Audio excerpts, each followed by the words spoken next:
আপনারা কেমন আছেন? আশা করি সবাই ভালো আছেন। শীত শেষ, কাজ শুরু, গরম এসেছে, আমাদের কাজও শুরু। আমরা এখন বিজি। আমরা এখন ইন্টারন্যাশনাল সিটিতে চলে আসছি। চলে আসার পরে সিটের কমপ্লেনটা হচ্ছে ইনডোরে কোনো পাওয়ার নাই।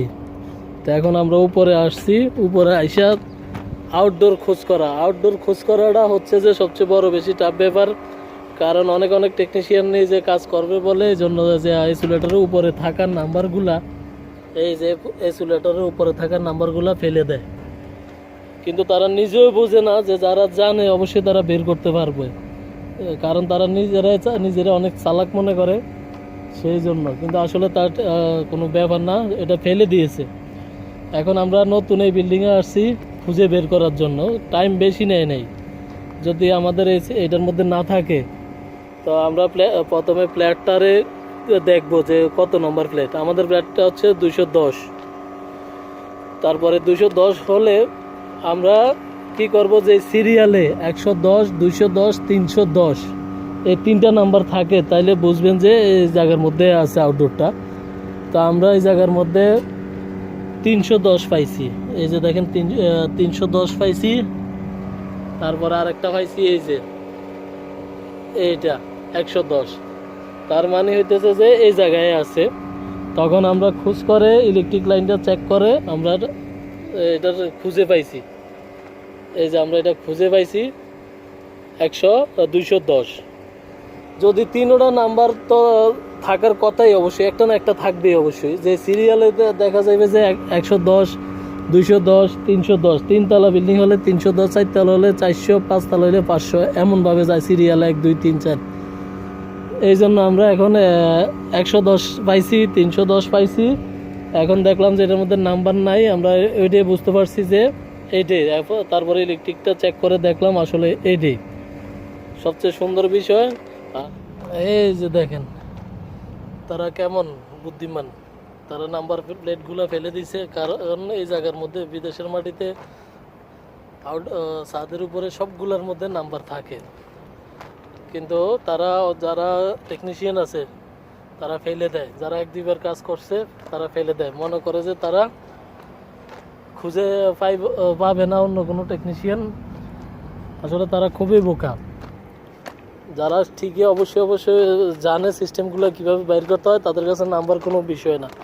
তাই আপনারা অবশ্যই এই জিনিসটা ফলো করবেন, তাইলে অবশ্যই বের করতে আপনাদের সমস্যা হবে না। এখন আমরা খুলছিলাম, এটা হচ্ছে মেইন লাইন সিঙ্গেল পেজের। এই মেইন লাইনটা এটা ডাইরেক্ট আউটডোরে যে কন্ট্রাক্টরের মধ্যে আসছে। আর যখন ইনডোর চালানোর জন্য ইনডোরের লাইনটা হচ্ছে এইটা।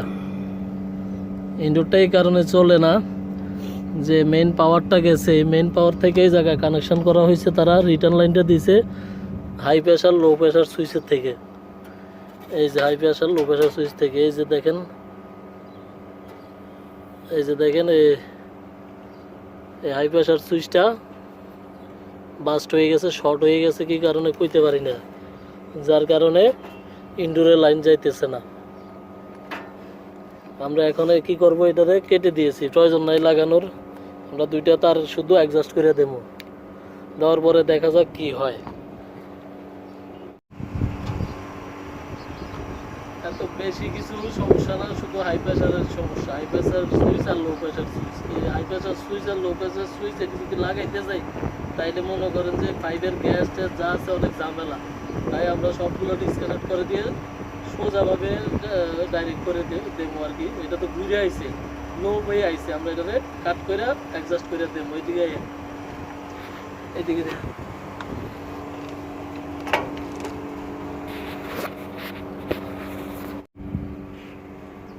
এই যে দেখেন এটা তো এটা ভেঙে গেছে। আর এটার কাজটা হচ্ছে গিয়ে এই এসির মধ্যে ডাইকুল এসি। এটার ওয়ারিংটা ডিফারেন্ট টাইপের। এটার ইনডোরের লাইনটা হাই প্রেশার লো প্রেশার দিয়ে গেছে, যাতে কম প্রেশার উপরে প্রেশার না আসে। এই জন্য এগুলা লাগাইতে গেলে অনেক ঝামেলা, এত সময় নাই, আর কাস্টমারে এত বিলও দিবে না। তাই আমরা এগুলো প্রয়োজন মনে করি না, ফালাই দেবো, শেষ। এখন আমরা শুধু কি করব, এটা আমরা শুধু ইনডোরের লাইনটা আমরা শুধু এই যে যে জায়গার ডাইরেক্ট লাইনটা এসেছে, এই যে যে ইনসুলেটর থেকে লাইনটা ইন হয়েছে কন্ট্যাক্টের মধ্যে গেছে, এই জায়গা থেকে আমরা ডাইরেক্ট দিয়ে দেবো ইনডোরের লাইনটা, ঝামেলা শেষ। সমস্যাটা আমরা পাইছি যে high pressure low pressure switch short, যার কারণে আমরা রেগুলার কিছুই করি নাই। এখন আমরা শুধু ইনডোরের এটা duct type AC, duct type AC এই যে ইনডোরের লাইনটা আমরা এই জায়গা থেকে লোপ করে দিয়েছি, বাস ওকে হয়ে গেছে। এখন শুধু আমরা ফিটিং করে দেবো, একটু হাওয়া মেরে দেবো, বাস ওকে। ভালো থাকবেন, সুস্থ থাকবেন সবাই।